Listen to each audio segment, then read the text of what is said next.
Uh, Dear devotees, I'm very happy to greet all of you for our next lecture from Prabhupada Sandarbha, topical study of Prabhupada's teaching. And today we will have a very important topic about Guru Tattva, relationship between Guru and disciple, the importance of this relationship and the internal meaning of this relationship. And for this topic, we have uh, His Grace Bhurijana Prabhu. He will be speaking about this. Bhurijana Prabhu, as many of you know, is a disciple of Srila Prabhupada who spent significant amount of time with Srila Prabhupada. He wrote a very beautiful book, My Glorious Spiritual Master, about his association with Prabhupada. And he will mostly be speaking from his experiences, seeing how Srila Prabhupada was functioning as spiritual master, as a guru, and his philosophical research, because Bhurijana Prabhu is one of the most scholarly devotees in our movement. He has been deeply absorbed in the studying of Prabhupada's books and Srimad Bhagavatam, and as a result of it, he published 4 volumes, right, Bhurijana Prabhu? 4 volumes of your study? Was 3, but one more is coming. 3 volumes, yeah. One more is already written, and now he is studying Chaitanya Charitamrita. He was initially somewhat hesitant to speak, but somehow or other I convinced him still to speak on this topic, because the first chapter of Chaitanya Charitamrita is entitled Spiritual Master, and yeah, different spiritual masters. Krishnadas Kaviraj Goswami places this topic as the foundation for the whole Chaitanya Charitamrita, indicating the importance of this particular philosophical theme. So, yes, without much more saying, I am happy to give uh, I don't know, microphone or whatever to Bhurijana Prabhu. He can start speaking. He's speaking to us from Australia. So the geography of our Bhaktivedanta University is being widened by his presence and deepened by his presentation. Thank you very much. Hare Krishna. Actually, Maharaj said that he convinced me by that explanation of the first chapter of Chaitanya Charitamrita, but that wasn't what convinced me to speak. It was that my respect and affection for His Holiness Bhaktivedanta Maharaj convinced me to speak, because I so much appreciate how much attention he's putting into the care for the devotees. He knows very well how the devotees, especially the older devotees, need nourishment in their spiritual life, and he is so much dedicated to that. And because of that dedication, I really wanted to express my appreciation by offering this service. Although I didn't really feel very qualified to speak on this topic, but I'm so happy to do it nevertheless. I'll try my best. That I will do. Should I begin? Namo Vishnu Padaya Krishna Pastaya Bhutale Srimati Bhaktivedanta Swamini Tanamane. Namaste Saraswati Devi Gauravani Pacharane Nivasesha Sunyavadi Paskatya Desatarane. Om Ganataminandasya Janajana Salakaya Saksu Similitan Jaina Tasmai Sri Gurave Namah. Sri Chaitanya Manobhistam Stapitam Jaina Bhutale Sayam Rupa Padamayam Dadati Sapandantikam Vansakalpatrubhascha Kripa Sindhuvaivacha Patitanam Prabhinebhyo Vaishnavebhyo Namo Namaha.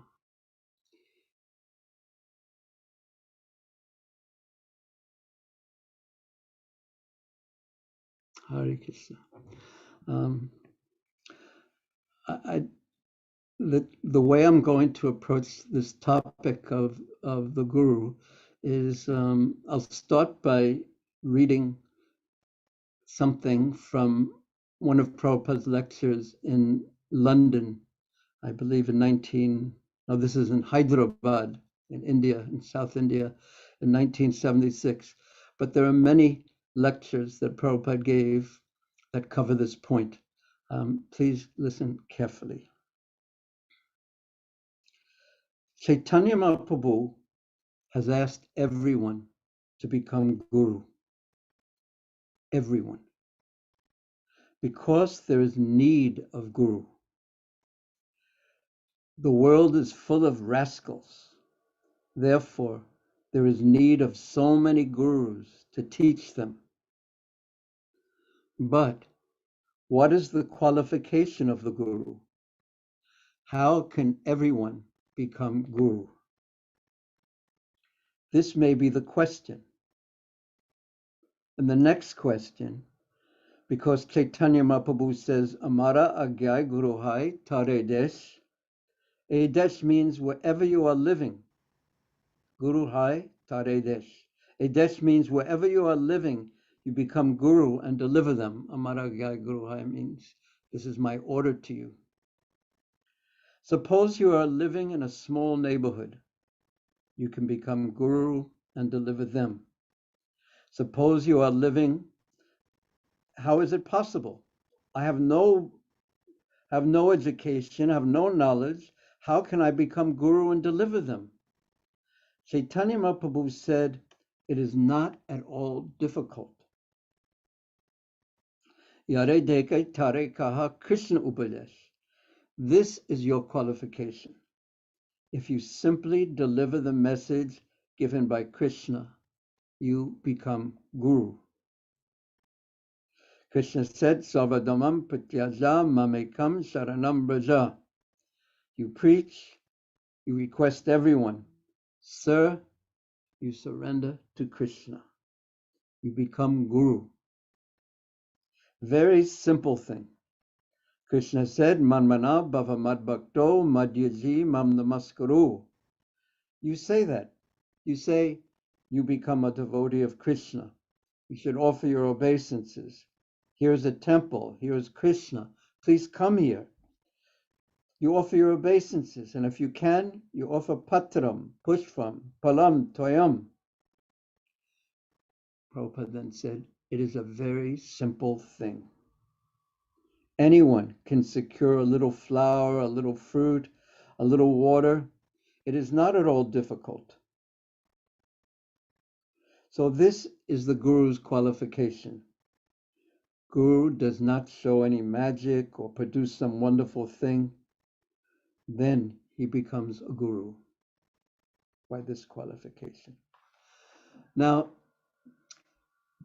in Prabhupada's presentation there, becoming a Guru is what? It is very simple. Here's another example of becoming a Guru. Where that verse Amaragya Guru Hai Tare Desh comes from. When Chaitanya Mahaprabhu began his traveling in South India, he stopped near Kormachetra, and near there, not in Kormachetra, but near there, he met one Brahmana. He went to the home of one Brahmana whose name was, does anyone know? Kurma. So when this Brahmana saw Mahaprabhu and he saw his ecstasy and he saw his absorption in Krishna's holy names, he immediately understood this is not ordinary. He is not an ordinary person. He understood that he is the Supreme Lord. And he approached Mahaprabhu and he said, please take me with you. You are a traveling sannyasi, a mendicant. Please take me with you. I want to go with you. I don't want to stay in my home, in this trap of my home any longer. Please take me with you. And Mahaprabhu replied to that by saying, don't speak like this. Don't speak like this. Better to remain at home and chant the name of Krishna always. And then he said that verse, Yare dekak tare kaha Krishna upadesh, amara agyay guru hai tare desh.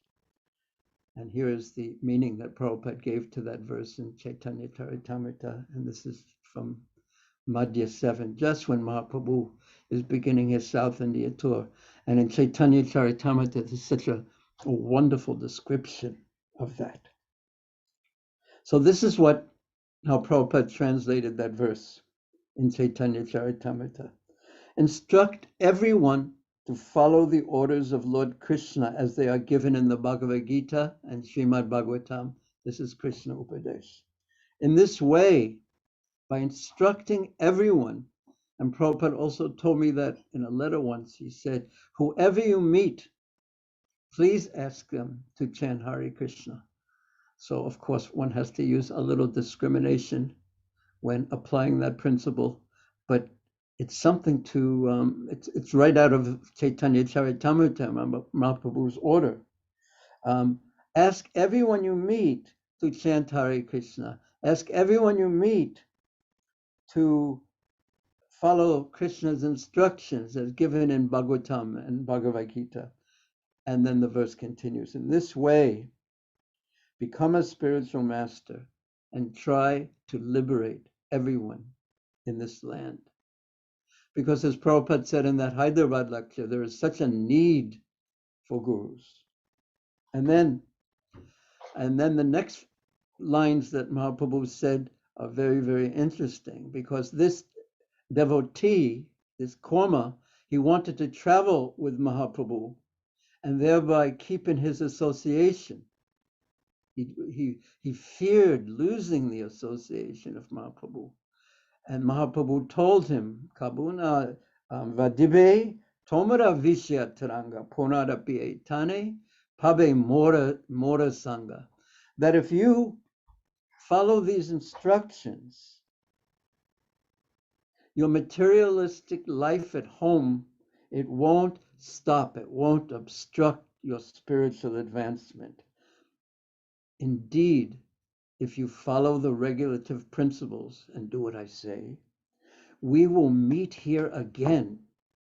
Or, as Prabhupada says in the verse, you will never lose my company. You will always be with me if you follow the instructions that I just gave you. So this is quite amazing. And then, in a very, very important conversation, just 6 months before Srila Prabhupada left this world, and we can't imagine unless we were there, and I was not there, the situation. Prabhupada was so ill in Vrindavan. He was so thin. He was lying on a bed, and the devotees had to ask him a very, very, very sensitive question. And that sensitive question was, Prabhupada, how should initiations, the initiation process, the giving of initiation, how should this take place when you're no longer, or when you're not with us, or if you're no longer giving initiation? very, very sensitive because no one wanted to. How could anyone ask that question of Prabhupada? But because the devotees were ISKCON's leaders, they had to do it. And they also at the same time asked another question, a BBT question. How could the translation of the books, how can they go on? So Prabhupada answered the question, both questions about initiation and then about how the translation should go on. And then at the end of the conversation, he summed up in one or two sentences that I'll read to you now. He summed up how initiation should go on. And again, please listen to this very carefully. He said, Chaitanya Mahaprabhu said, Amara Agyay Guru Hai. That was from that meeting of Mahaprabhu with the former Brahmana. On my order, Guru Hai, you become Guru. And then Prabhupada said, one who can understand the order of Chaitanya Mahaprabhu, one who can understand the order of Chaitanya Mahaprabhu, on my order, you become Guru. One who can understand the order of Chaitanya Mahaprabhu, he can become Guru. Or, Prabhupada continued, one who understands the Guru's order, the same parampara, he can become Guru. And then Prabhupada ended his summary by saying, and therefore I shall select some of you. On my order, and then he said two qualifications. One who understands the order of Mahaprabhu, he can become Guru, or same qualification, one who understands his Guru's order, he can be the same parampara, he can become Guru. So two things he said, Mahaprabhu and the Guru. One has to understand their order. So I would like to enter into a second part of this presentation and discuss understanding the order of Chaitanya Mahaprabhu. And right after that, we shall discuss understanding the order of Srila Prabhupada. And we will expect them to be the same because it is the same parampara. But first, Mahaprabhu, this is what Prabhupada quoted, Amara Gai Guru Hai Tare Desh. So what was the order of Chaitanya Mahaprabhu? And it was to preach, in this regard, to preach his message and to spread the chanting of Krishna's holy names. Krishna Upadesh, and to spread the chanting of Krishna's holy names. And Mahaprabhu wanted this done in every town and village, everyone you meet, everywhere you go. You spread this, the Krishna Katha, Krishna Upadesh, and the chanting of Krishna's holy names. Now, what mood and what example did Chaitanya Mahaprabhu set when he himself did this? Because Mahaprabhu was so special that everything he instructed, he also followed that same example himself. He did it himself. So we watched very closely his example. And what was Mahaprabhu's example? In the seventh and especially seventh and ninth chapter of Madhya Lila of Chaitanya Charitamrita, and also when Mahaprabhu was going to when he was going to Ramakeli to meet Rupa Goswami, and when he was going to Vrindavan, he set this example, and please, of how to preach. First of all, he told everyone to chant Hare Krishna. Even when he was in Vrindavan, he was requesting everyone to chant Hare Krishna. And when he was walking through the forest of Jharikanda, he was even requesting the tigers and the elephants to chant. He sprinkled some water on the elephants and they began to chant. But this isn't all he did. Mahaprabhu chanted and danced, and he was so internally absorbed in ecstasy. He had his internal mood that he was deeply involved in. Even though he was traveling, even though he was preaching, he was absorbed in something very, very deep internally. And this comes out in the third and the fourth chapter of Adi Lila, of Chaitanya Charitamrita. There's the Anarpitam, Chiram Charat verse, and then there's the verses that describe Radha Krishna Pranaya Vakritya Ladini Shakti Asmat. There's the verses who describe the internal reasons for Mahaprabhu's advent. There's the external reasons, the internal reasons. So the two were being constantly, both were being constantly exhibited by Chaitanya Mahaprabhu. So he would be chanting and dancing, and he would be so internally absorbed that everyone was struck. Everyone he met on the road, he would see people just by seeing him practically, and his internal ecstasy. But not only his internal ecstasy and absorption, but his effulgence. And not only his effulgence, his beauty. And people became stunned when they saw him. And he would embrace them sometimes, and they would be filled with ecstasy. And he would tell them to chant Krishna's names, and they would chant Krishna's names. They too would become absorbed because of association.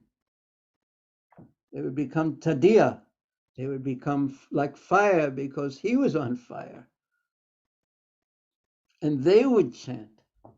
And they would influence others. Whoever met them, they too would become absorbed in the same internal ecstatic mood and the same chanting of Krishna's names. So he would dance and chant. His effulgence was so powerful, and his beauty was so captivating. And sometimes he would speak philosophy. There is one very funny pastime that occurs in the 9th chapter where he met some Buddhists, and I read it many times before, but recently in studying this, I found this particular pastime so humorous, because he spoke philosophy with them. It doesn't mention in Chaitanya Charitamrita that he spoke philosophy with everyone, but with these Buddhists, he spoke philosophy. And because there was no pramana of Shastra, because they don't accept the Vedic literatures, he spoke with Nyaya, he spoke logically with them, and he completely defeated them, the Buddhistic philosophy. So they became very disturbed. So they came with a big plate of prasadam, so-called prasadam, to them, to Mahaprabhu. And it was a big metal plate. And there was not prasadam on it, actually, but it was untouchable, improper, contaminated food. And they wanted to trick Mahaprabhu into taking this. So Mahaprabhu, the way that Chaitanya Charitamrita describes it, that as they were offering this to Mahaprabhu in their very cunning behavior, a big bird came and grabbed the plate. And the bird picked up the plate, and all the food fell on the heads of these Buddhists. But not only did the food fall on the head, but the plate fell on the head of the Buddhist leader who had put together this plot against Chaitanya Mahaprabhu.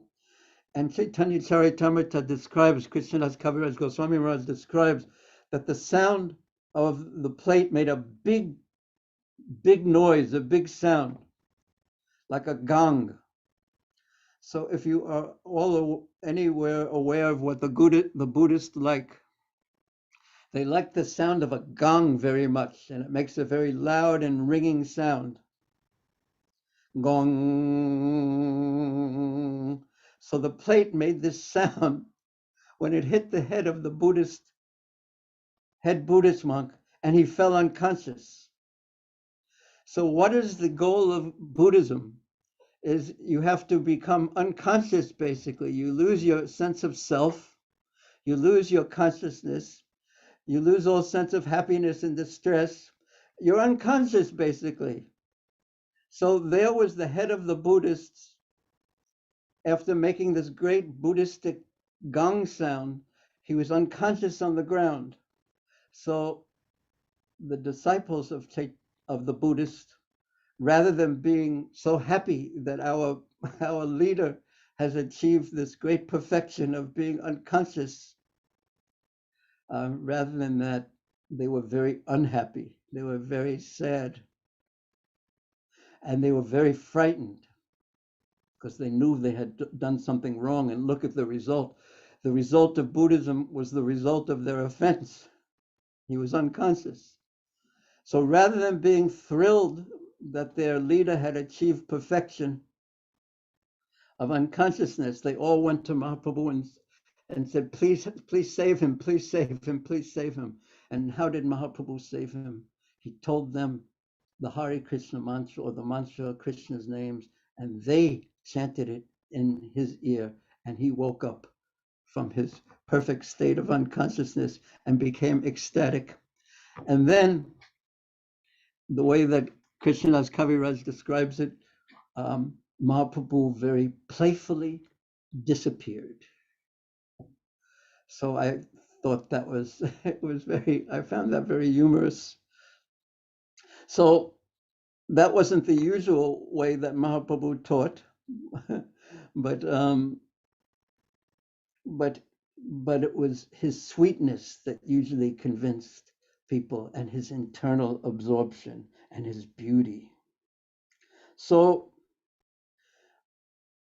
if we understand this absorption of Mahaprabhu,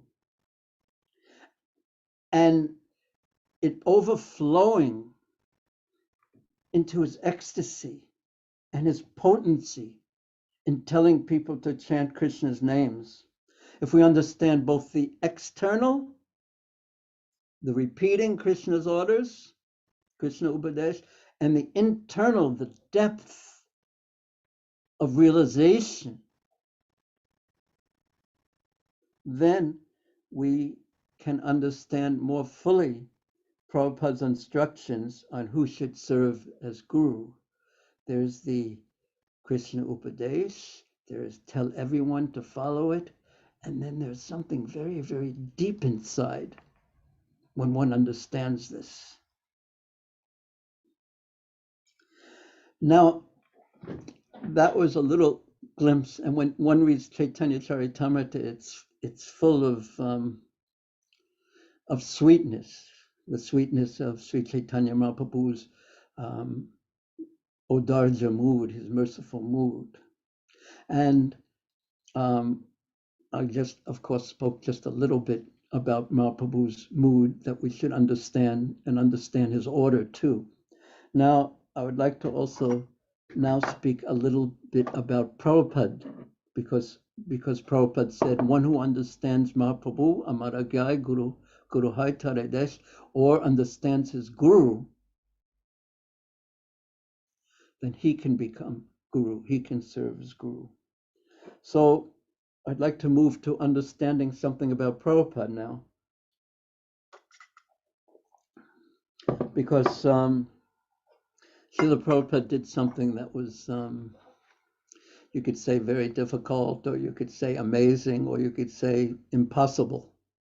If you tell the story of Prabhupada's life to someone how he came on the Jaladuta and he was 70 years old and with nothing and knew no one. And then 10 years later, in fact, I saw him in Fiji in 1976. He was talking to some devotees in their home in Fiji. And he said, and the way he did it, he just sort of leaned back. He put his hand on his head and he said, in the beginning, in the early days, we had nothing. And there was no anxiety. And now we have so much, and still there is no anxiety. And then he just smiled in this captivating way that was completely free from anxiety and so deep. But yet Prabhupada had to struggle. He had to struggle. I don't want to list all his struggles, but if one reads Prabhupada's life, one understands his struggles. And but what was the preaching method that gave Prabhupada his success in Krishna Upadeshan and spreading Hare Krishna chanting all over the world? And as you all know, how long did he spend in the former USSR? And look what happened from that one visit. It's so famous. It's so incredible. It's so amazing. It's so impossible. So what was the secret of Prabhupada's success? I would like to mention a few points. The first point was that he really saw himself as a servant of his Guru Maharaj. He was the founder Acharya of ISKCON, he was this, he was that. But his internal mood primarily was as servant of his Guru Maharaj. And through his Guru Maharaj's order, he was serving Sri Chaitanya Mahaprabhu through the Guru Parampara. And that's what he said in that order, if you understand. Guru, Chaitanya Mahaprabhu, or Guru, same Parampara. So Prabhupada, following his Guru Maharaj, very bravely following his Guru Maharaj.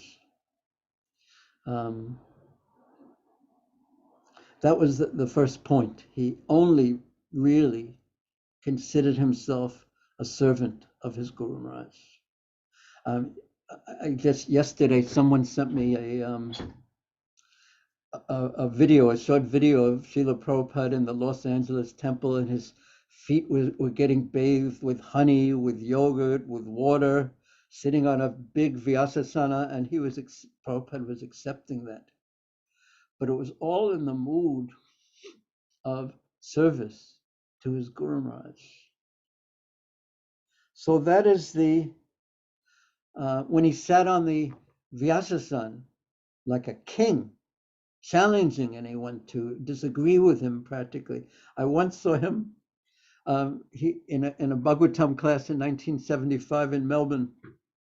He sat on the Vyasasana and he started speaking in some context about a small point from the 5th canto of the Bhagavatam, of how there are giant eagles that fly from planet to planet, and they hatch their eggs in the friction of the atmosphere when the egg is entering into a planet's atmosphere. And of course, the whole room was very silent after he said that. So at the end of his class, he asked the devotees, as he always did, does anyone have any questions? Suddenly, one devotee very slowly raised his hand, and Prabhupada was sitting on the Vyasasana. Of course, I can't, with such like a king, Singha Guru, in that mood. And the devotee said to Prabhupada, probably what everyone was thinking, but no one was either brave or foolish enough to say, He said, in your class, you mentioned that there are giant eagles that fly from planet to planet and hatch their eggs in the atmosphere, in the friction of the atmosphere. And Prabhupada said, yes. And then the devotee said, it is a little hard to believe. The room became completely silent. And Prabhupada just looked at him and said, what do you know? You are still in the womb of your mother. And that was his answer. Any other questions? It was so heavy. And that devotee actually never recovered from that. I met him years later. that was the end for him. And Prabhupada, acting as the representative of the Guru Parampara, that's how he was there, like a king, like a lion. But yet, it was humble. It is a different kind of humility, though. One time, and His Holiness Trivikram Maharaj told me this, that when the temple first opened in London, Trivikram Maharaj in Bury Place, Trivikram Maharaj went there to assist. So Prabhupada had gave a very strong lecture, perhaps at Conway Hall or something like that. And the next day, Trivikram Maharaj had the service of massaging Prabhupada. And the way he described it to me, he was massaging Prabhupada, his arms, his chest, his legs, his head. And his mood, Trivikram Maharaj's mood was like in a fight. You know, in between the rounds, there are people, the trainers, they take one of the fighters and they massage him and encourage him, get in there and fight, and you can do it, and you're doing great, and just do this, do that. So Trivikram Maharaj said that his mood was like in the corner of a great fighter. And he was saying, Prabhupada, you gave a great lecture, you really hit this one, and you strongly smashed this one, and you made this point, and you're a great fighter, Prabhupada. And he was going on and on and on like this. This is Trivikram Maharaj told me this. And then Prabhupada looked at him after some time and said, stop. I'm just a servant.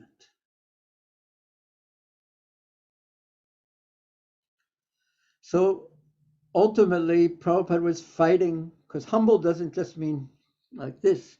Sometimes the most humble person has to, on the order of Guru, he has to fight on the order of his master.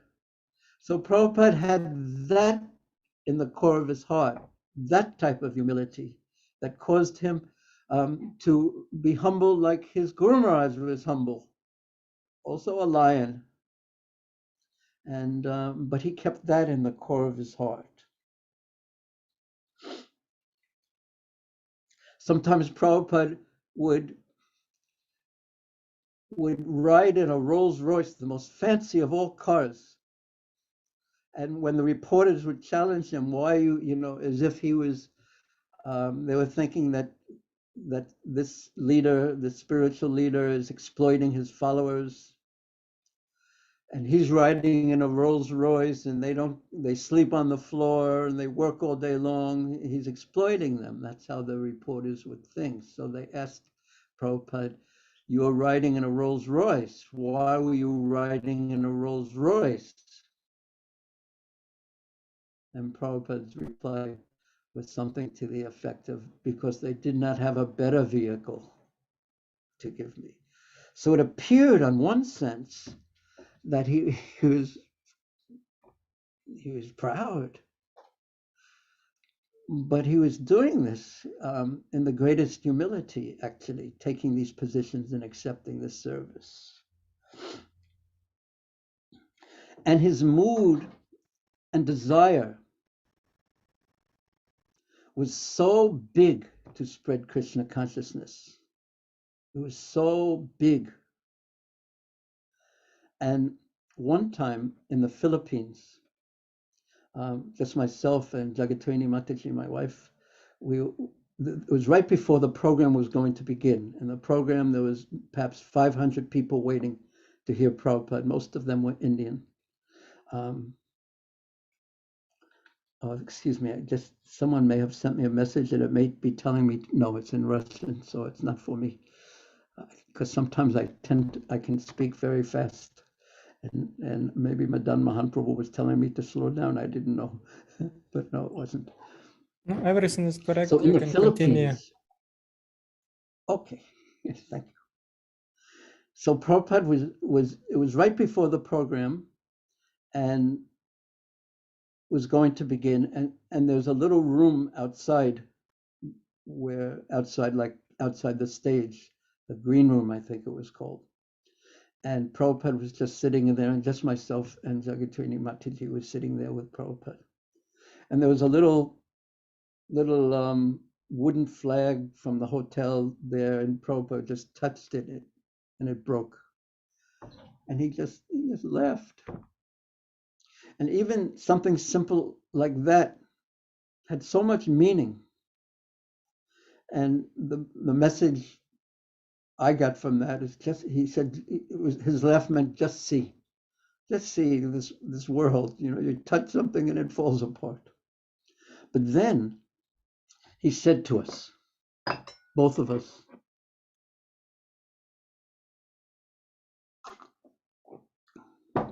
and this is in the context of explaining what Prabhupada's vision was. He said, "It is my desire that everyone in the universe become Krishna conscious." He didn't say in the Philippines, he didn't say in this world, he said in the universe.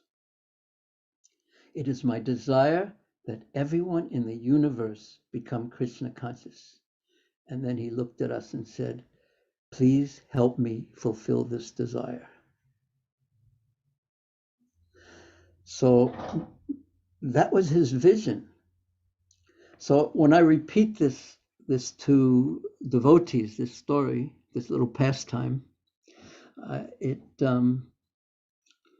always say after it, with a vision like that, do you think you can find some service to do? It is so big. It is so expansive. There's so much room for everyone to serve this vision, which is the vision of Chaitanya Mahaprabhu, but it was Prabhupada's vision too. So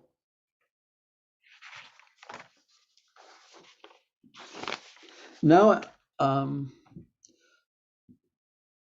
just a hint of Prabhupada's internal mood, because we spoke about Mahaprabhu's preaching.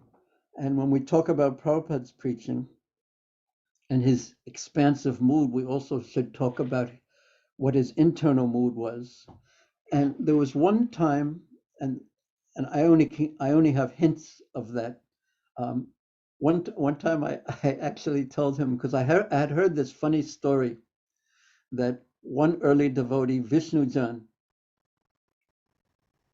was in the room with Prabhupada, and he asked Prabhupada what his rasa with Krishna was. And then the way I heard the story was that Prabhupada began to glow brighter and brighter until Vishnujan crawled out of the room. So I was just sitting with Prabhupada in Melbourne, and I asked him about that story. I told him that story. And I asked him, "Is it true?" And Prabhupada just laughed. And he just laughed and said, "Just see, what kind of foolish stories, what kind of foolish things that people are saying." But I traveled with Prabhupada for 2 weeks, about maybe 3 weeks, maybe a bit more, from Melbourne, Australia in 1976 to New Zealand, and then to Fiji, and then to Hawaii.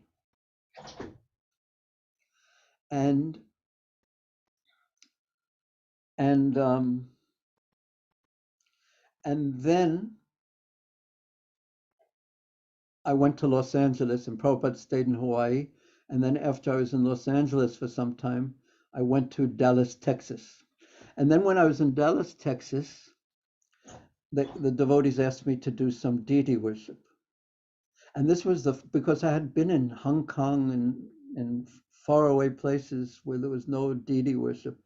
This was the first time I actually stepped on an altar, a real altar with installed deities, and the deities in Dallas, Texas, Radhakala Chanji, are very beautiful, and they're very big, and they were installed by Prabhupada himself. So this was the first time I ever did any deity worship officially. So, and this was right after traveling with Prabhupada. So as soon as I was clean, I was dressed properly, and the moment I walked on the altar, without any previous thought or of what it would be like or anything, I walked on the altar, and I immediately recognized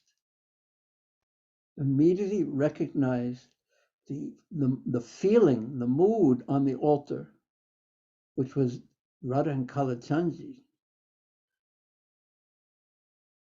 as exactly the same mood as being with Prabhupada, the same feeling, the same sweetness.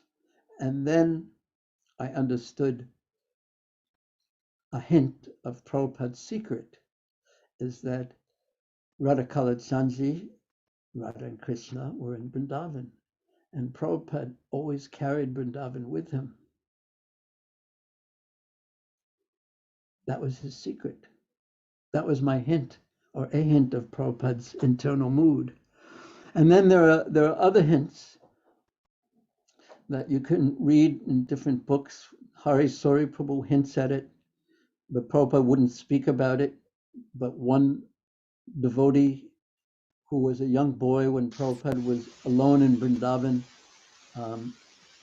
spoke about it in an interview in one book by Mula Prakriti, one of Prabhupada's disciples. His name was Gopal Ghosh, and he spoke that one time Prabhupada, this was before he came to the United States, was while he was staying in Radha Damodar temple, and Prabhupada was chanting deeply with tears in his eyes, and this Gopal Ghosh asked him what happened. And one time he said his Guru Maharaj had given him all blessings. And then another time something similar happened, and he said that Prabhupada told him that he had a vision and seen Rupa Goswami, Sanatan Goswami, and a young Jiva Goswami in the Radha Damodar courtyard. And they had given him all blessings and instructions for his books and his preaching that would happen in the West. And when Hari Sori Prabhu, in one of his transcendental diaries, mentions this to Prabhupada, but just a little bit, we heard that you saw once had a vision of Rupa Goswami or something, and Prabhupada wouldn't talk about it, but he said, everyone knows, meaning everyone in Vrindavan knew about this. So,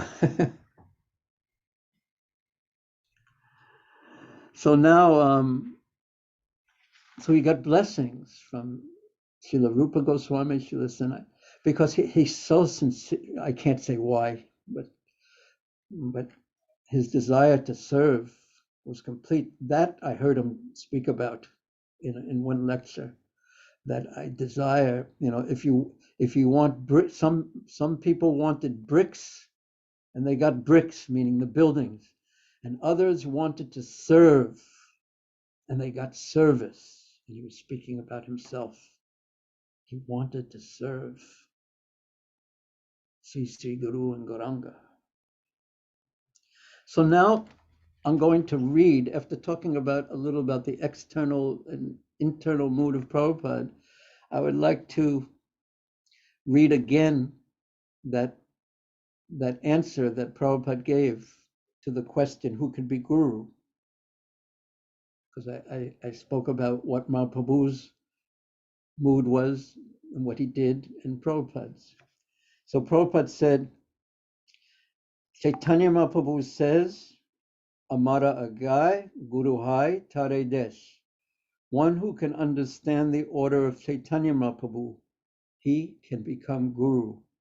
Or one who understands his guru's order, the same parampara, he can become guru. So what do you think? Is it easy or not so easy?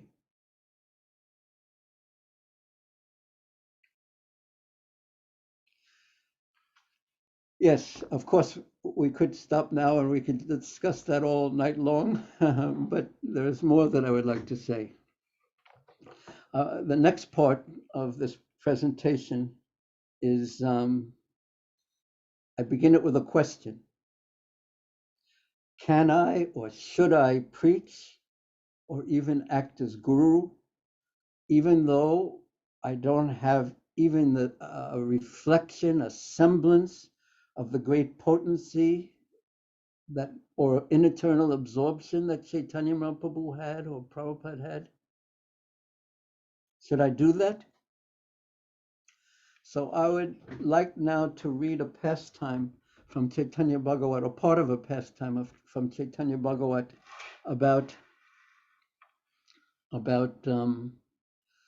what I think is the secret of serving as guru. And it will become clear why I think this is the secret. So we all know the pastime. You're all older and senior and learned devotees, so you all know the pastime, but I would like to speak about it in brief and read a little bit in detail about it.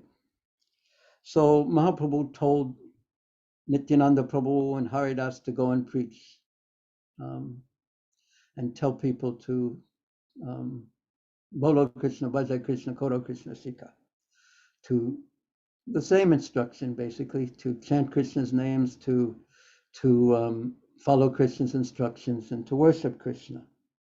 So Nitai and Haridas Thakur went out, and they went preaching and knocking on doors, and they got different responses.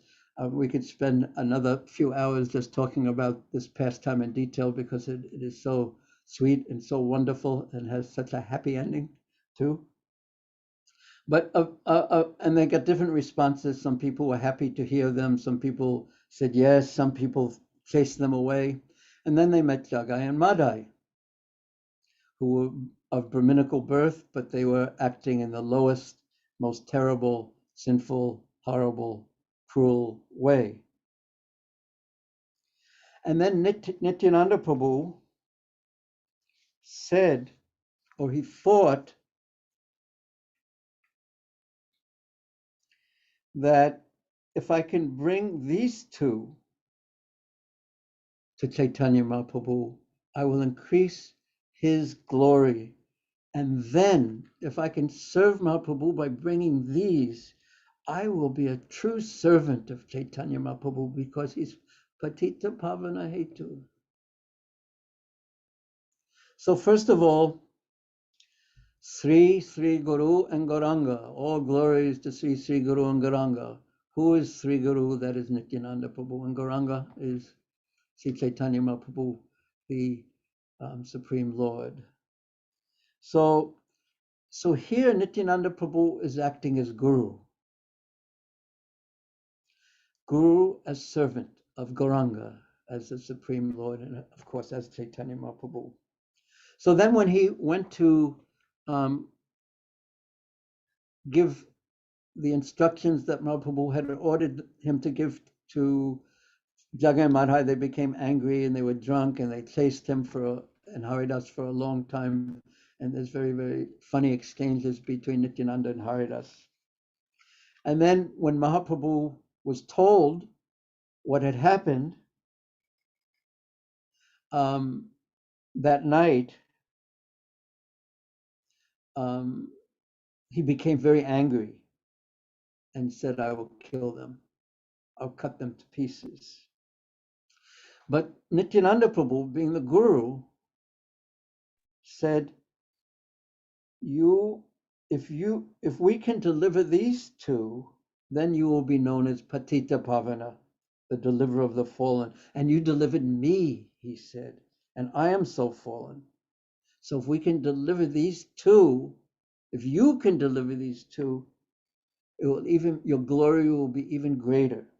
And Mahaprabhu, his reply was that, I know that if you, just by your putting your mind on the deliverance of these two, that they are already delivered.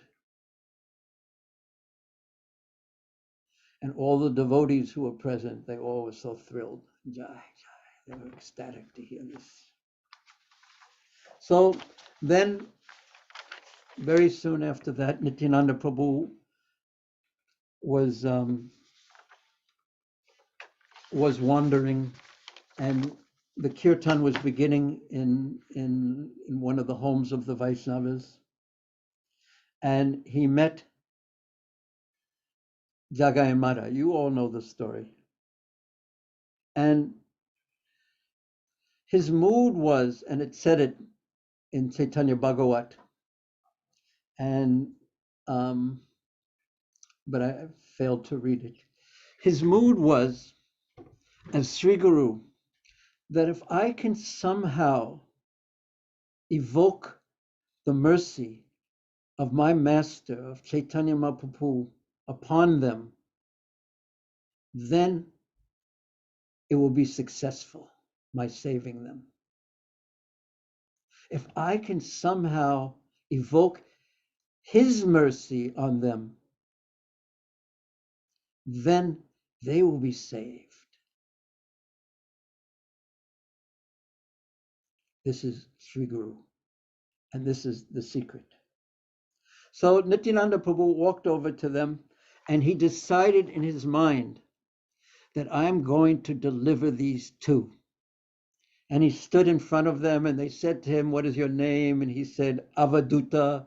And Madai became angry, drunk. He was angry. He picked up an earthen pot, and he threw it and hit Nityananda Prabhu in the head. And blood started coming out. And Jagai, when he saw that Madhai had picked up another earthen pot and was going to throw it again at Nityananda Prabhu, he stopped him. No, what are you doing? Why are you acting like this? This sadhu, this sannyasi has done nothing to harm you. Why are you acting in this way? And then Mahaprabhu came running. He was so angry. You have brought blood to Nityananda, who is so dear to me? And he called for his chakra, and everyone, including Jagai and Madhai, could see the chakra. He was ready to kill them. And Nityananda Prabhu, he said, when Madhai, he was smiling, and he said, when Madhai had tried to hit me again, Jagai stopped him.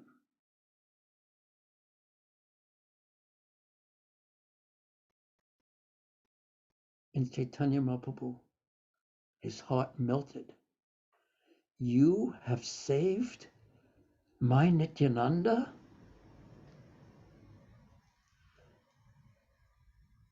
And he just overflowed with affection due to his affection for Nityananda Prabhu. And he embraced him, and he gave his full mercy to him, and he put his feet on the chest of Jagai, and Jagai went into complete ecstasy.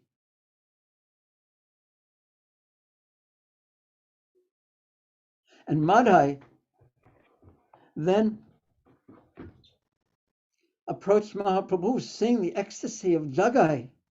He approached Mahaprabhu and said, you've given him so much mercy. he's done so many sinful things, and every sinful thing that he has done, I have also done. So please give me that mercy. And Mahaprabhu said, no, you have hurt. Why? Because you have hurt my Nitai. I won't give you mercy. But then how can I be saved? Only Nitai can give you mercy. If Nitai forgives you, then I will forgive you. So he went over to Nityananda Prabhu. He threw himself at Nityananda Prabhu's feet and he said, please forgive me. And Nityananda Prabhu, Sri Guru, said, if I have gained any piety, blessings from my service to Mahaprabhu, or in this life or any other life, I now give them to you, Madai.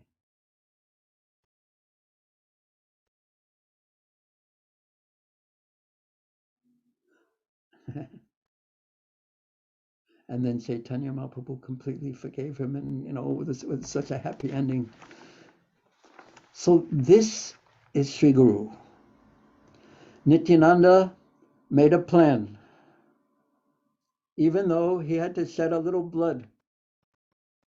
He told Mahaprabhu, Jagai, save me. And then he prayed for Madai himself. So this is the plan of Nityananda Prabhu to what? To evoke the mercy of Gauranga Mahaprabhu, of Chaitanya Mahaprabhu, of the parampara in the metaphor that we are using. So, of course, there is so much more to the pastime, but I've already spoken more than I'm supposed to already. But here's the idea that if you, as Guru, know what Mahaprabhu wants and what will gain Mahaprabhu's mercy, and if you know in parampara who is carrying that mercy and who knows how to please his Guru Maharaj, or Prabhupada said, or your spiritual master, knows what will evoke Prabhupada's mercy, which is the mercy of his Guru Maharaj, which is the mercy of Sri Chaitanya Mahaprabhu. If you know that, if you know the heart, if you know the desires of Rupa Goswami coming down, Sri Chaitanya Manobishtam, Sapitam Jaina, if you know that, all you have to do is engage someone in such a way that the mercy of the Guru Parampara and the mercy of Chaitanya Mahaprabhu will flow down to them. Then you are doing your job as Nityananda Prabhu, as Sri Guru did his job, his service. And maybe that disciple will think, oh, my Guru is so merciful. It's all coming from him. But the Guru is thinking, I don't have any mercy. I'm just a servant. I know what will please my Guru Maharaj, and here, you please him, and you'll get so much mercy. So I consider that the secret that that makes up for my incredible lack of qualification and lack of internal absorption and unlimited other things. So that's a mediating secret. That's important to know after we discuss the great qualifications, external and internal, of both Srila Prabhupada and Sri Chaitanya Mahaprabhu. Now,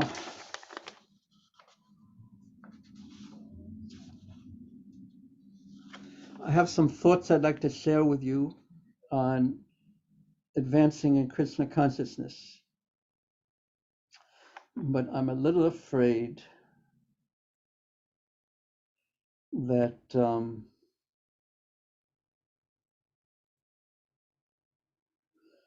will take another half hour to discuss these other points.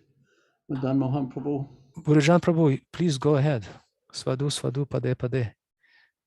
Okay. So how to advance? Because we want to advance.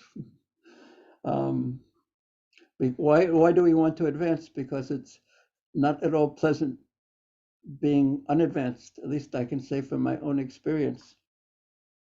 So the first principle is one really has to know Prabhupada.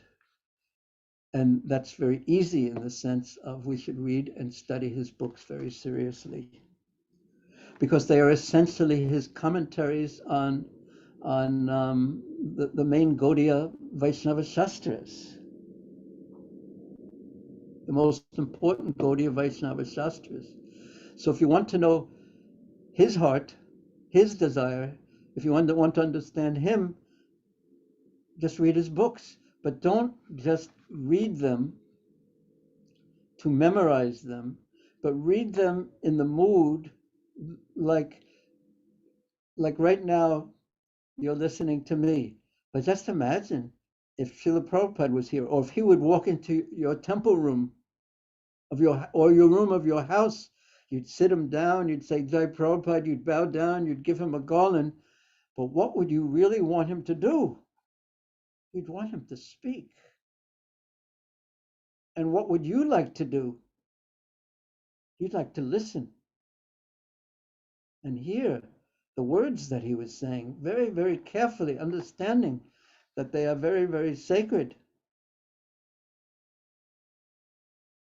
So one hint in reading Prabhupada's books is to read in that mood or hear them in that mood, that this is Prabhupada speaking to me. And yes.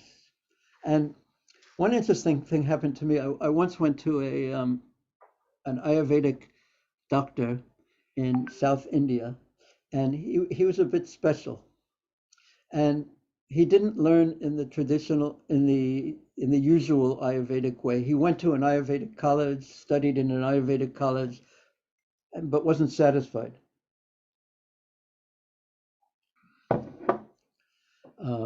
And then he went to an ENT, ears, nose, throat, and he took Western medicine and studied that, and still he wasn't satisfied. Then, and this sounds like out of a storybook, and then he found some very old sadhu who was an expert in Ayurveda, living in a forest. So he explained that he had to go 3 or 4 kilometers. It's right out of a book, some storybook. He had to walk through the forest for 3 or 4 kilometers every day, and he would teach him. He learned from him. And he would sit and he would hear. And I said, what did he teach you? Did he teach you the deep secrets of Ayurveda? And he said, no, he taught me actual Ayurveda. And I said to him, what kind of things did he teach you? And he said, mostly he taught how to live. What type of a life is going to keep your health, and that you, of course, would instruct others. And at one point, after learning from him for several years, maybe 4 years, this Shastri, he said, I decided I should spend another year or 2 learning from him, and then I would begin my practice. And then he said that one day, he said, okay, now you go and practice. But I want to spend no, go and practice, because by practicing and by teaching, one learns. So in any case, that wasn't the main point that I wanted to make it, but it's such a fascinating story. And I'm not going to tell you who he is, by the way. He's a relatively young man, quite interesting though. But he said that his guru gave him an instruction upon how to hear his instructions. And it reminded me of just what Prabhupada said, and this is the traditional way of hearing Shastra. And it can be easily applied to Prabhupada's books. He said, when you're listening to me, don't doubt. Just for the time you're listening to me, just listen. Try to understand what I'm saying from the point of view that I'm speaking it from, not from your own point of view, from your own mind's point of view, from your own intelligence point of view. For this time, while you're hearing me, just listen and hear it from my point of view. And then later on, when you're alone, you can think about things. And then you can see what you understand, what you don't understand, and then you can ask me questions. So that is, in my opinion, a very good way to also approach Prabhupada's books. And it's good when you do have questions to write them down and find those devotees that you trust or basically on an equal level or a little more advanced, and discuss it with them, what questions and doubts and thoughts you have about these things and what really struck you. So in the discussion and after thinking about things, then the understanding becomes deeper and more realized. So I wanted to make that point on as almost like a hint in studying how to study Prabhupada's books.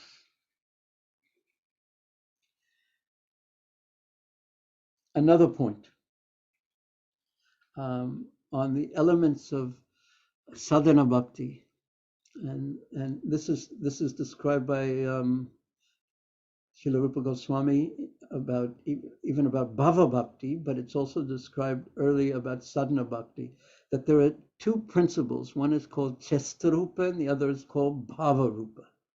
Chestarupa means the activities that you're going to do. Especially this is relevant in bhava bhakti, but it's extremely relevant in sadhana bhakti too.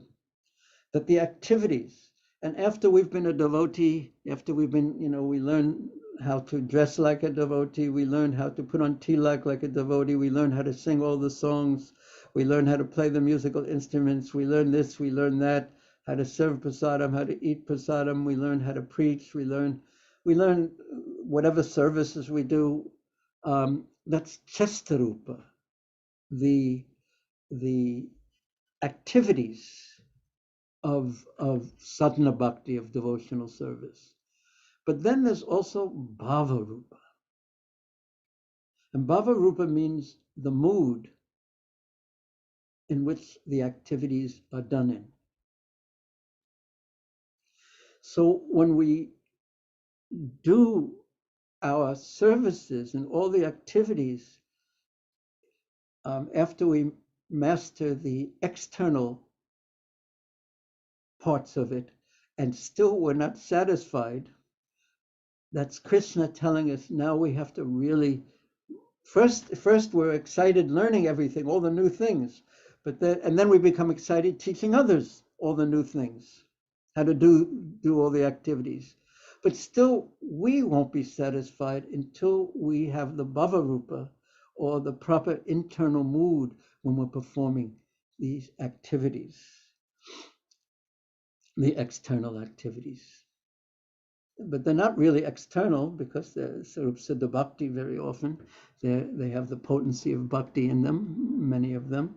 But things really should be done in the proper mood. The chanting should be done in a proper mood.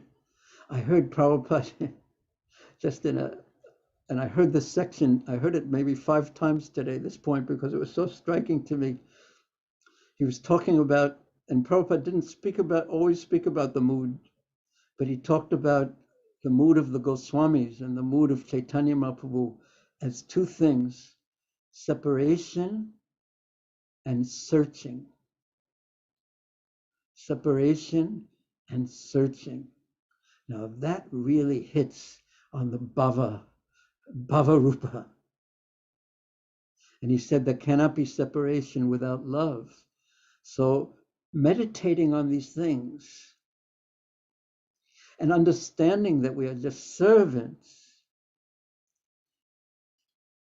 humble servants, insignificant servants, then we are approaching the bhava rupa, and that we need to perform the activities. And there's such a tendency, at least I find in myself, that things that you do every day, things that I do every day, there's such a tendency for them to become mechanical. Mechanical means you can do it without even thinking,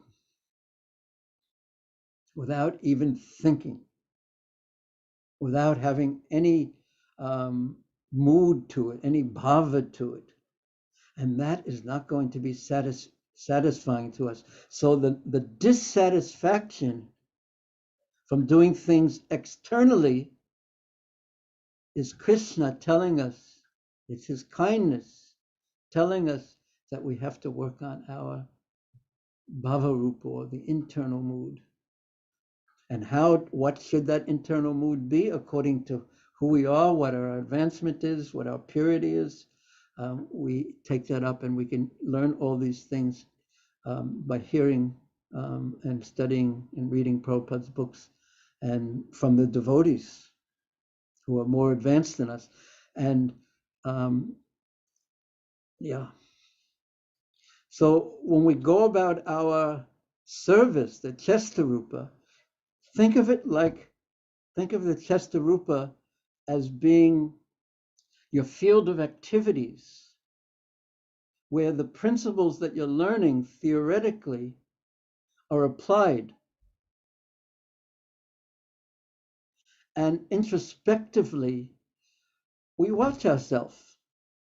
We look at our consciousness and see what is going on inside as we're doing the external part of the activities, which are also so important. Because Prabhupada also said to Gagamuni Prabhu, who said to Prabhupada, I don't feel like bowing down. This was at 26 Second Avenue.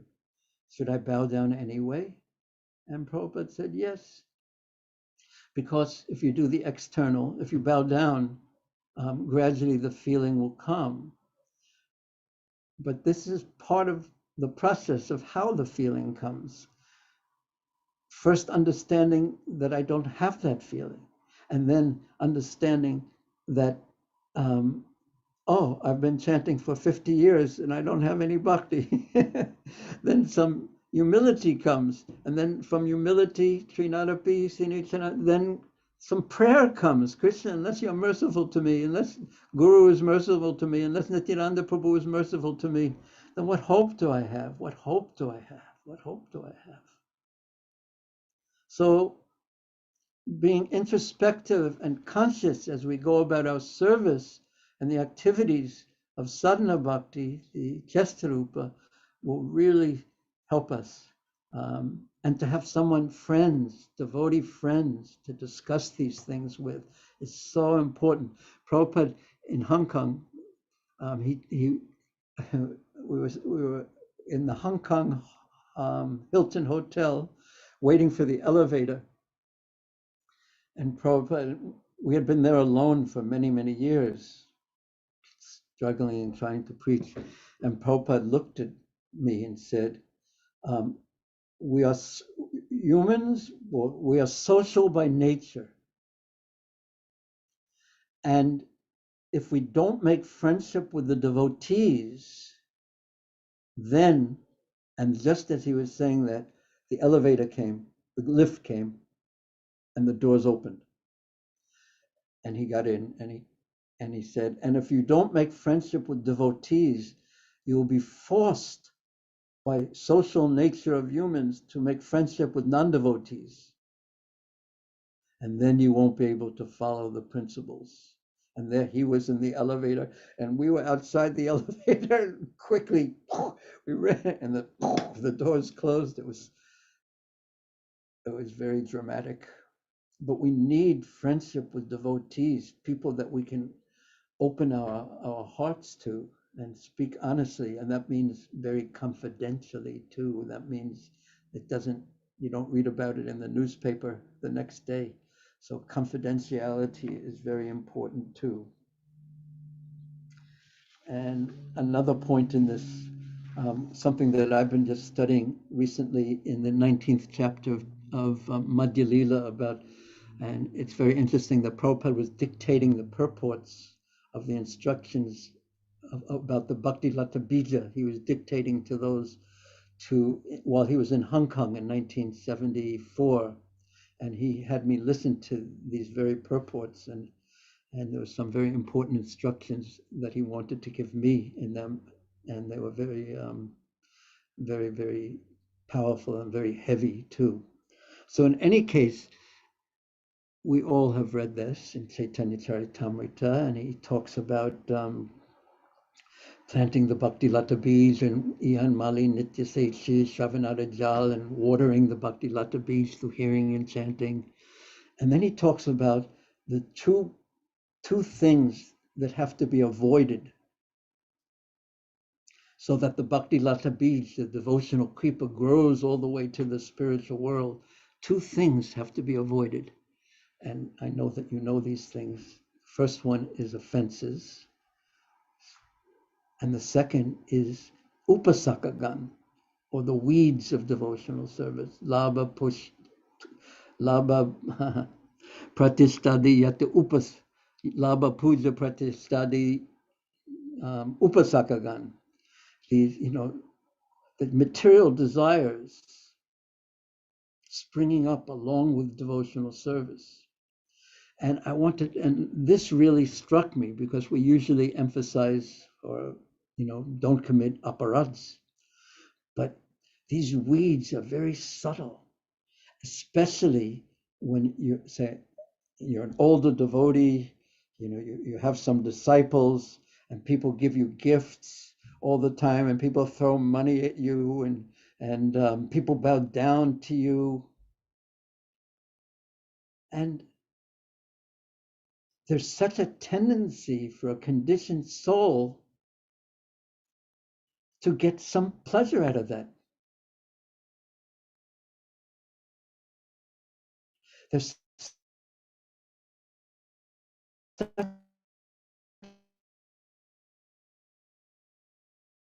passing, all of it is passing through him. There's such a tendency to at least want some.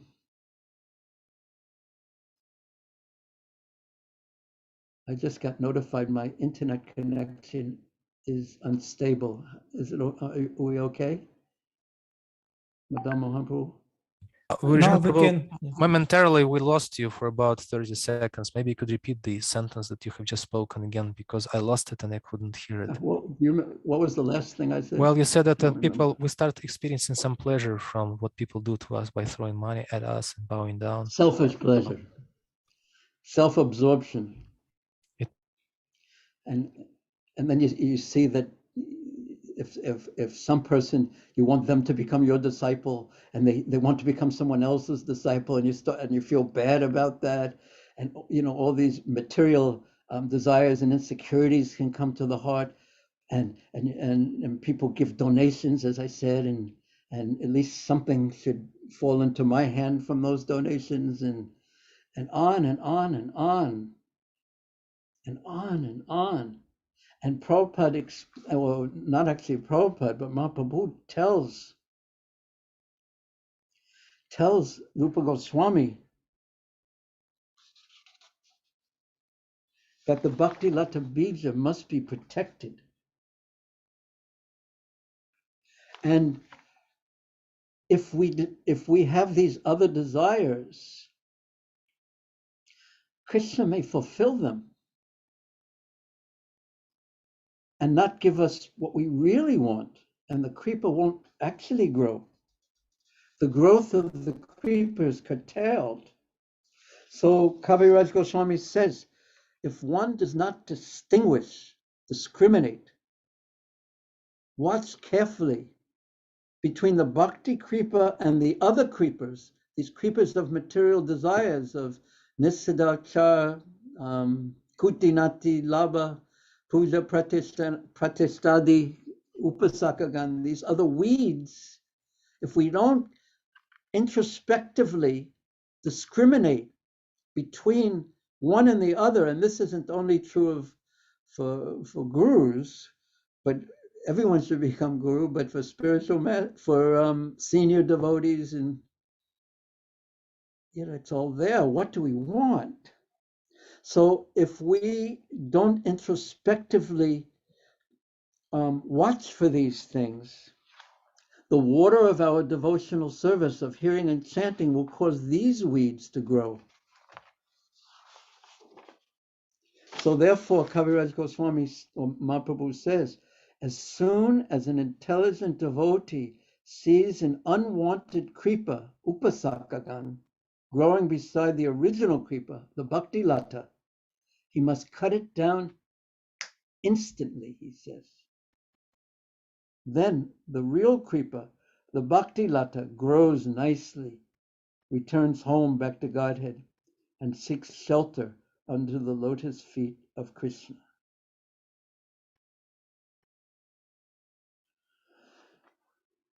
So if Krishna will give anything to his devotees who are serving him, but we should ask ourselves a question, one simple question,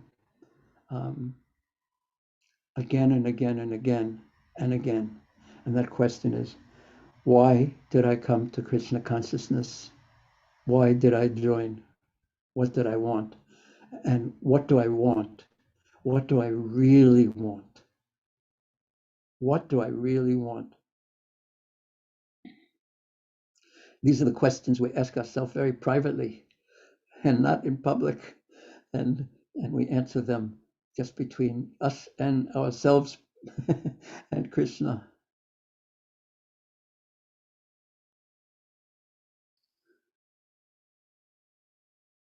So although it's required that, and Srila Bhaktisiddhanta Saraswati Thakur really pushed this point, and Prabhupada really pushed this point, and I could tell you stories about it, that utility is the principle, the whole world, not sukshma vairagya, but yukta vairagya. Everything should be used in Krishna's service. Everything is Krishna's and should be used in Krishna's service. Prabhupada once said that there was a famous quote, Indian saint, and I've seen this picture actually one time many years ago, of someone is offering him money and the saint is pushing it away. And I've seen this picture of the saint doing this, pushing it away. And Prabhupada said, and you can take a picture of me. Someone is offering me money, and I will say, give more, give more, give more. So utility is the principle, but we should be very careful with this principle and know that purity is the force. Preaching is the essence, books are the basis, utility is the principle, and purity is the force. So we should be very, very careful. And then we'll see our sincerity. And when we see when we look for our sincerity, at least I can say for myself, what I notice more is the insincerity than the sincerity. And that and then one has to learn how to deal with that by it's a test. Do we want to instantly remove the upasakagan, or do we want to just play with them a little while? So what do I really want? And we have to learn to take shelter very, very deeply. And of course, this is one of the wonderful things about giving classes and preaching, is that everyone else can have their mind distracted, but I have to listen to my own words very carefully. So utility is the principle. We must use everything in Krishna's service, but we should always keep in mind purity is the force. And these instructions that that Sri Chaitanya Mahaprabhu gave to Rupa Goswami. And what do I want? And then after we ask ourselves, what do I want? Then ask, what do I really want? And what else do I want?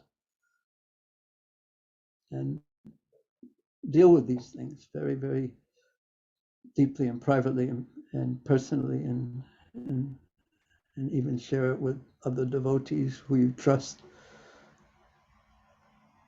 So, in conclusion to this section, remain only and always a servant of the Guru Parampara. Summed up everything that I wanted to say about this part in a very simple way. Remain only and always a servant of the Guru Parampara.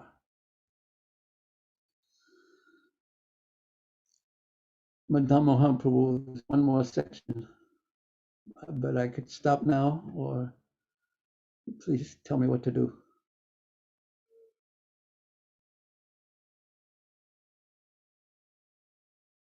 It's a very short section. It's only a few lines. And the section number 6, is it? We're almost done. Yes. It would be a pity not to cover that, Bhurijana Prabhu, and not to take full advantage of precious association. Okay, there are a few points in this.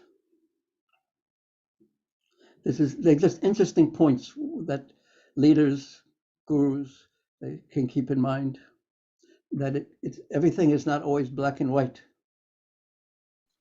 But here's one point that I find a danger in being leader, guru, and preacher even, or being alive in one sense. The material mind, the nature of the material mind, if we understand the teachings of Kapila Muni in the third canto of the Bhagavatam, in the later part of the third canto, he describes the creation of the material world. And everything in the creation is based on false ego. False ego is the essence of material existence. And what is false ego?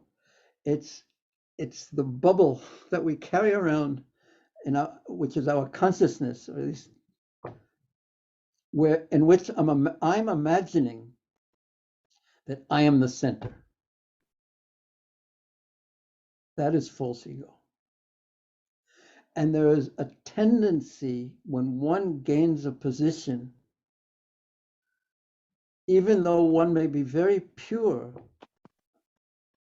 there's a tendency to become self-absorbed.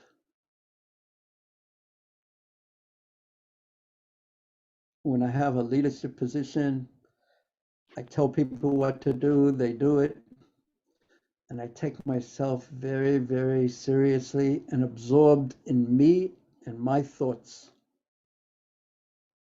And I find this is a very dangerous position, self-absorption. And I think we should fear this. And the difference between false ego and real ego is the soul's real identity is Krishna Nityadas. So when the difference is that Krishna is in the center, and this we see, of course, in the residents of Vrindavan, their thought is only of Krishna's pleasure. Mother Yashoda is willing to die 1,000 times to save Krishna one drop of perspiration, one drop of difficulty. It's all about Krishna. Everything in spiritual life, on the real devotional platform, everything is about Krishna. He is the center. And in material life, everything is about me. Even if I bring my material consciousness into spiritual life, but it's always going to be about me and becoming absorbed in that. And I find that I have to be very careful about this.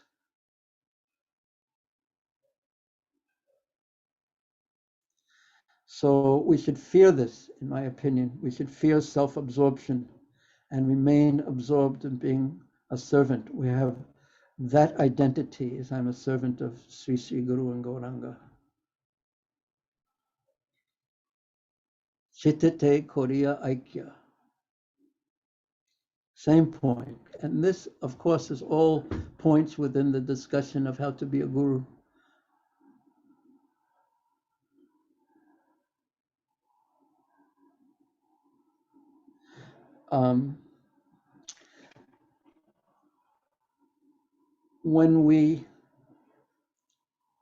I want to tell you a little story that one devotee, Mataji, has a daughter who's a professional viola player. A viola is like a big violin, and she plays in the orchestras.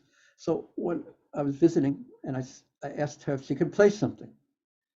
So she began playing some, the composer whose name was Haydn. And she told me a little about Haydn's life. So she was reading the music and she was playing it on her viola very seriously. And suddenly I had an understanding of what Rag Morg was. And it really is what devotional life is, but especially perhaps what Rag Morg is. This path of spontaneous love, because everyone, wants to be on that and will go running to Radhakund to be on that, but it's much more subtle and it's much more difficult than running somewhere and making some external change, and it's much more wonderful also, but it's subtle. Well, this was my understanding from watching this, that you have a composer, Haydn, and he has a symphony in his heart. And then he writes that into music, the lexicon of music. It has its writing. He writes it down. Tchaikovsky, Rachmaninoff, all the great composers. He writes it like that.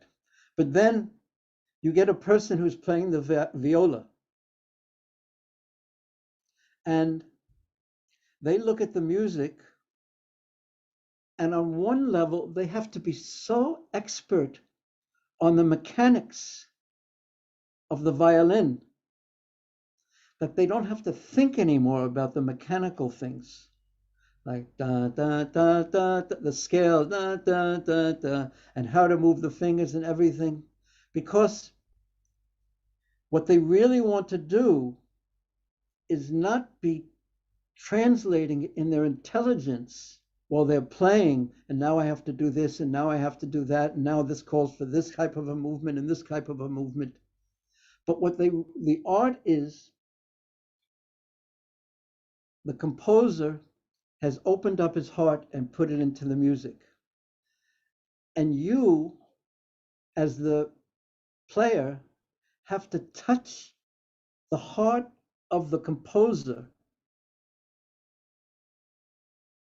in the form of the music. You can play it mechanically by just reading the music and knowing how to do this, but that won't give you the real thing. You have to touch the heart of the composer.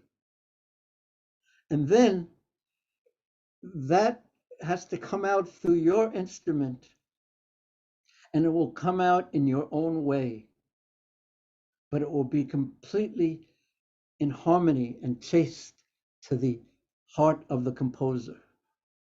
But it will come out through you in your own way of an expertise in your own personality and your own nature.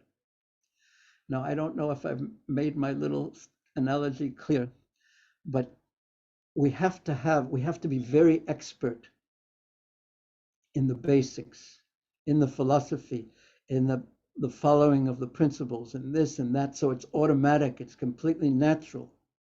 And then we have to touch the heart.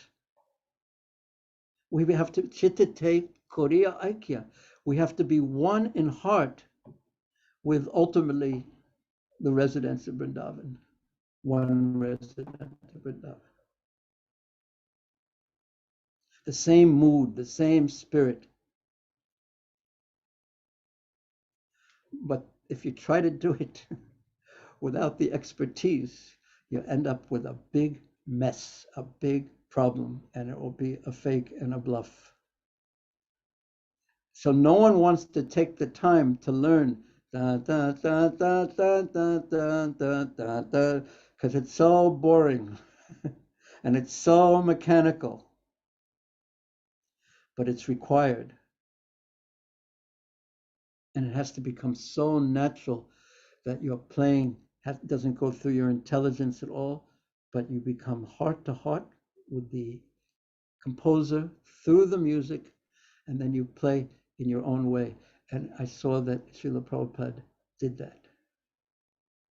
He played in his own style, but it was completely harmonious with his Guru Maharaj and the entire disciplic succession. Madan Mohan Prabhu, is that clear enough? Yes, well, I hope it was clear for me, and I tried to render it my own way by touching your heart as much as I could. So it flows.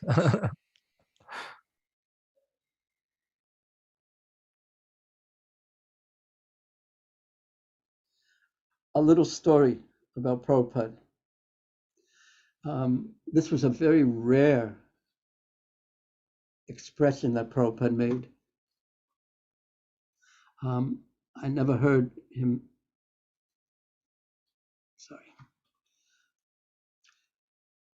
in Melbourne in 1974, just myself, Jagatrini Mataji, and one devotee, Tusta Krishna Maharaj, was there in the room with Prabhupada. And it was just in the early afternoon, and he had just woken up from his afternoon nap. And he had letters in his hand. And he sat down and he said, they write me letters like this. Dear Prabhupada, I am the most fallen, useless, insignificant servant of yours, but I have a big problem. And then he just said, just see. And at that time, I didn't understand exactly what he meant, what he was saying, what the just see meant. But later on, thinking about it, I understood that how can an insignificant, small, tiny servant have a big problem?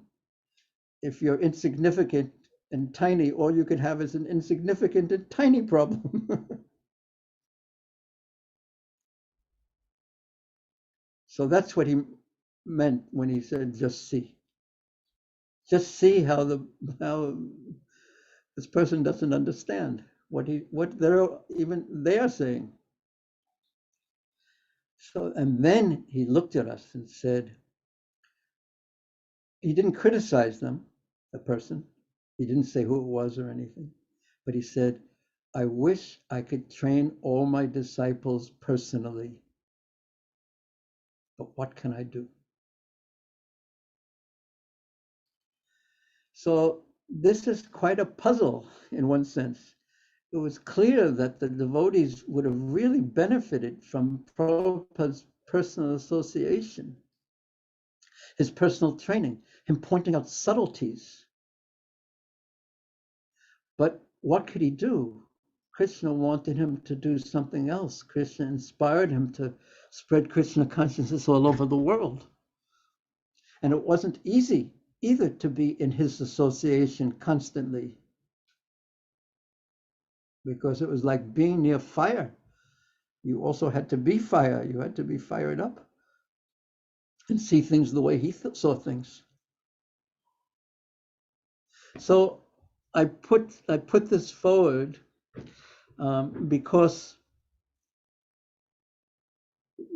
what to do with those under us,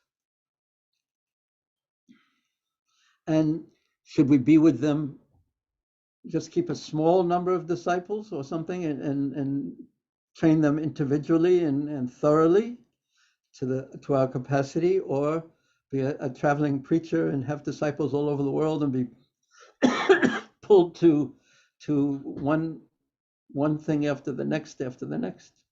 And my answer to that is the devotees have to make up their mind how they want to train their disciples.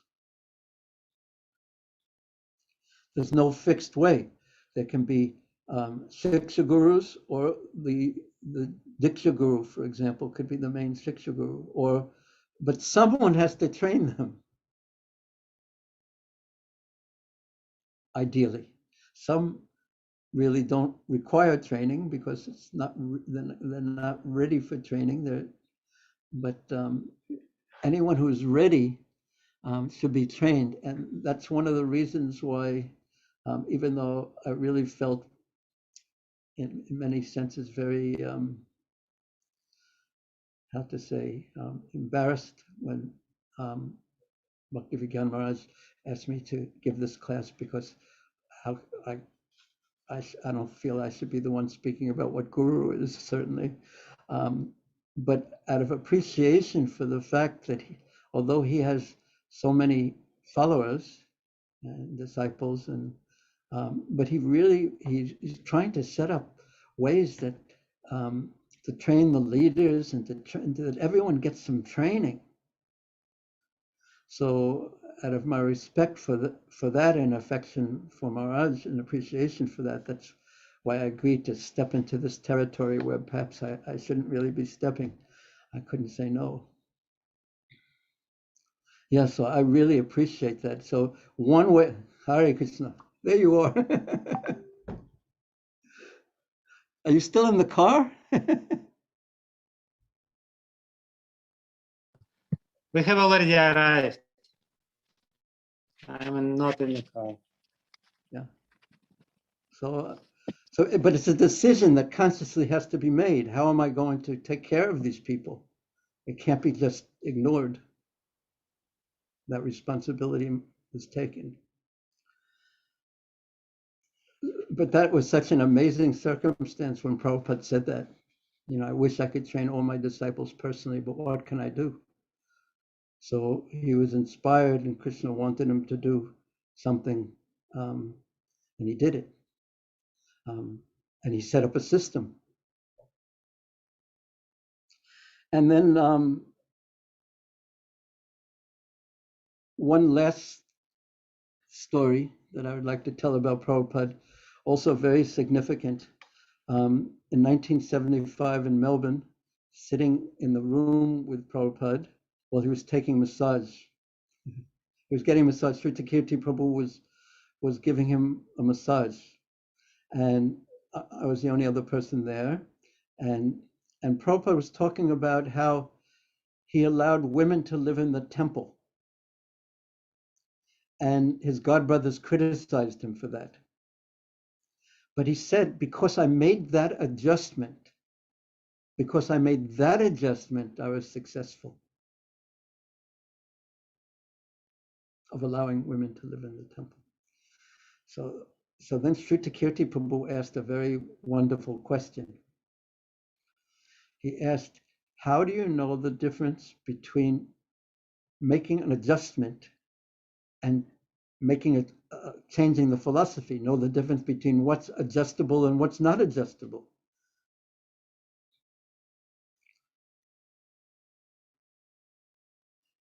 And Prabhupada thought for a while, and he answered by saying, that takes a little intelligence. And my conclusion was that that we have to be careful making adjustments, but we have to make adjustments. But we have to be careful when we make adjustments. But we have to make adjustments because time moves and changes the circumstances. But we have to make adjustments, but yet we have to do it very, very carefully. And group intelligence is better with major adjustments than personal intelligence. That's the conclusion I reached. So these are some of the points that that are neither black and white, but they take some some careful consideration.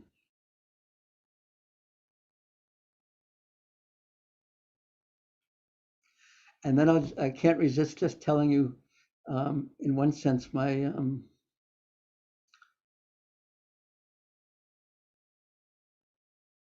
two little stories about Prabhupada that just show his sweetness and expertise. I had given, when Prabhupada visited Hong Kong, I gave him a ring that said Jai ISKCON on it, a gold ring.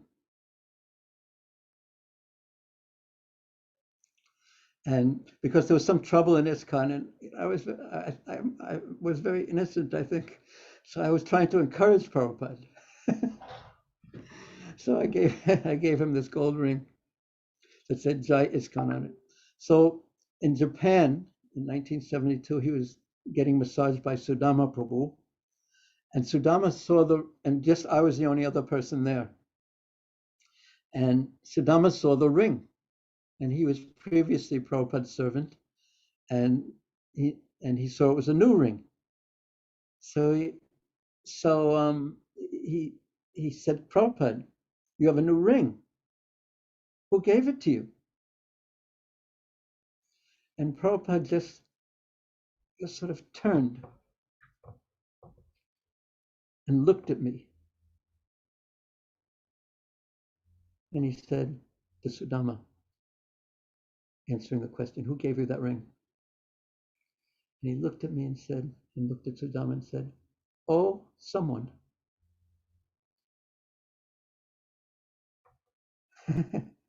He just made it so personal and intimate and sweet, and just a secret between the two of us.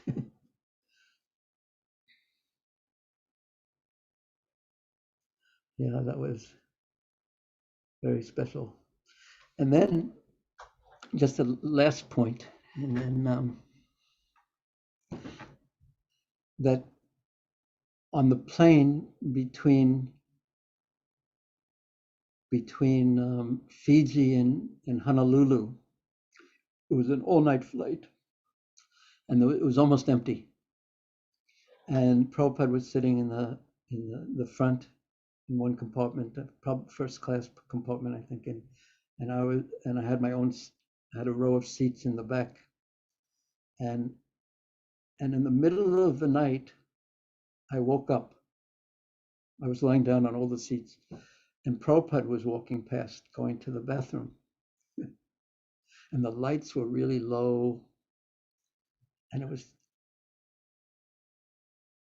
and I said, I guess I saw Prabhupada there, and he was just so soft.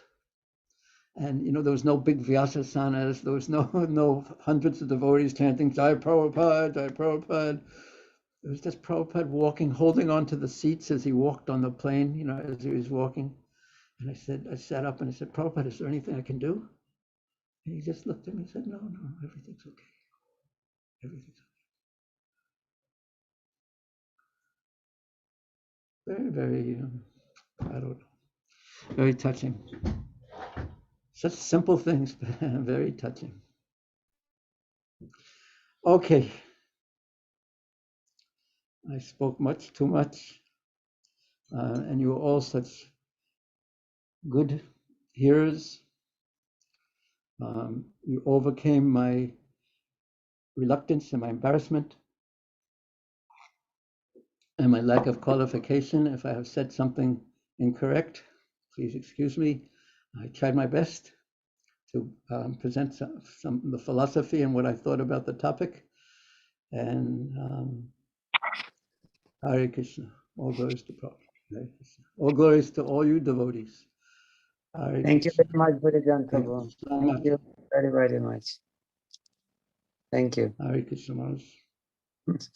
We'll keep these moments of your memories in our heart. And please pray that I always keep them in my heart also. I Я буду assume молиться, we чтобы shouldn't тоже ask помнить any- об этом. I assume there's no time for questions, even though there's probably 1,000 questions. Bhurijana Prabhu, we can ask devotees if they have questions, maybe one or two. Okay. But if we do questions more than your time allows, we can have it as a hope against hope that we'll be able to see you again with those questions.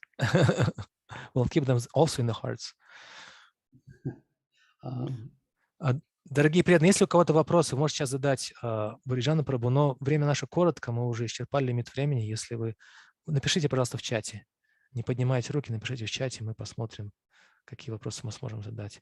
Я попрошу Раджарена Прабху переводить вопросы, если можно, потому что я буду переводить синхронно, и мне сложнее переключаться снова туда и сюда.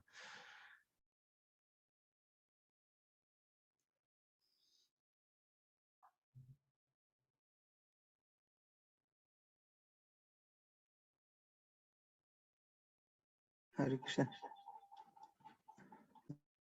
Можно, да? А вот, Бхуриджана Прабху, спасибо.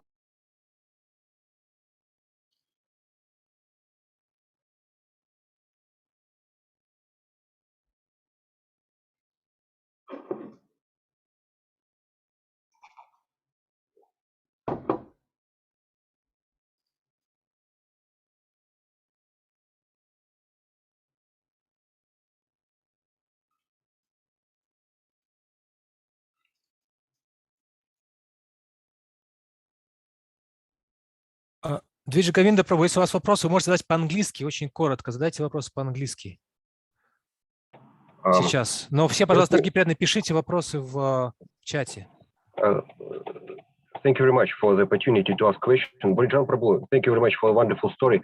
I want to ask you, what did Srila Prabhupada meant when he said it takes little intelligence? The keyword was a little, it doesn't require much intelligence, or what? Or it really takes intelligence? Excuse me, please, if you could answer, we would be very grateful. What he thought of as a little intelligence was probably a lot of intelligence. So therefore, my suggestion was that we don't assume that we're intelligent enough. We should make important decisions in consultation with devotees. Thank you very much. That's what I wanted to hear. So it requires intelligence of Srila Prabhupada's scale. Hare Krishna. Or one has to be very careful, in other words. One shouldn't trust one's only one's intelligence for big adjustments, certainly. Yeah. Thank you so much. Hare Krishna. Thank you, Prabhu.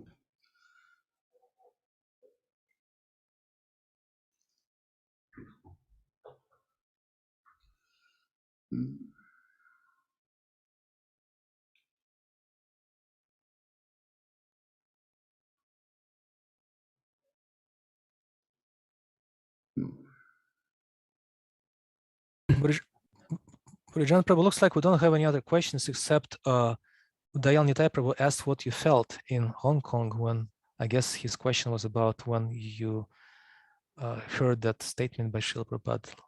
Oh, someone. I think you described that in your book.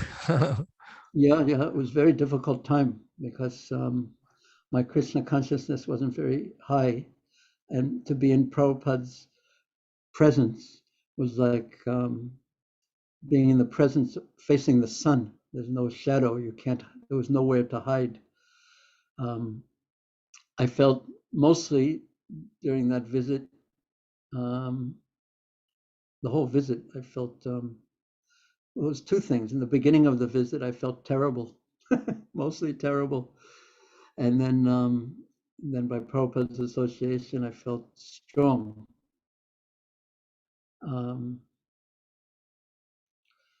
When he said that, I didn't really think very much. I think it was 50 years ago, so it's hard to remember exactly what I was thinking. But I just knew I wanted to be in the elevator with him. Basically, I thought I better get in the elevator before the door closes. That's what I was thinking.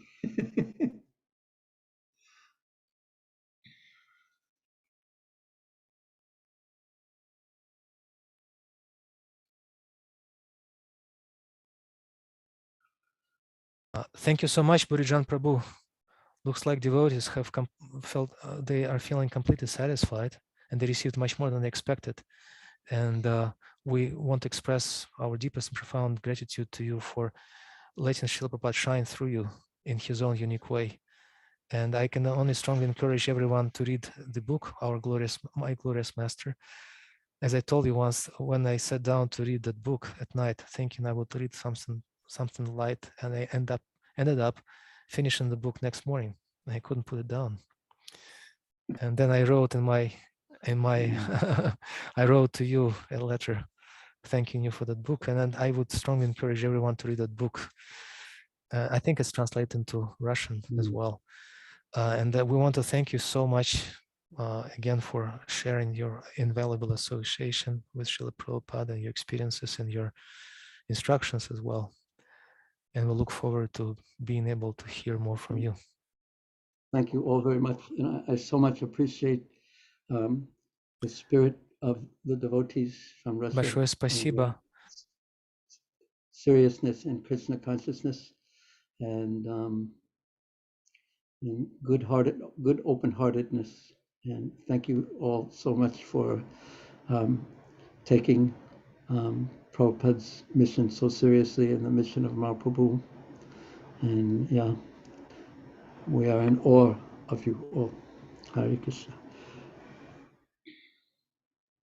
It's like our time, or my time, it's finished. You know, I'm 75, and now we're passing it on to all of you. So please take it. It's time to go. In a very real sense, you know, whatever little services else we can do, we'll try our best, but we have to pass it on to you. And the fact that you are all taking it so seriously, and it's not everywhere in the world where it has been being taken so seriously. There's no one to pass it to, practically speaking. But the fact that you devotees are taking it seriously is so encouraging. And we pray that Srila Prabhupada will give you more and more blessings and strength as you continue in realization. Thank you. Hare Krishna. But Thank you, Bhurijana. Thank you very much. I can't be the one who leaves. Too difficult on the Zoom chat. Someone has to exit me. I can't do it.